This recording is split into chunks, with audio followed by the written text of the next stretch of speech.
السلام عليكم ورحمة الله وبركاته. كسر هذا ABC Digital Marketing Agency. أرتمر خارجة وحن لنا هاي كسر هذا page كيجا حتى إذا نهار أفلو جرين هذا نو صبير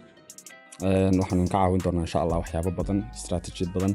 برضو وحن قبلنا وحوين وسوشيال ميديا ماركتينج سوقين تقريبا السوشيال ميديا إن شاء الله ما نتوحن إذن لو ذاك دونا sidaad u kobcin lahayd ganacsigaaga ama dadka ganacsatada yaryar ee hadda ku cusub suuqa ganacsiga sidee baad u kobcin kartaa ganacsigaaga ama aad u horumarin kartaa adigoo isticmaalaya social media maanta insha Allah waxaan ku soo koobi doonaa 7 qodob insha Allah mid baynu kala dhigdhigi doonaa marka bal waxaan filayaa inaad insha Allah ka faa'iideysan doontaan oo dadka walibana waxa khusaysaa ganacsiyada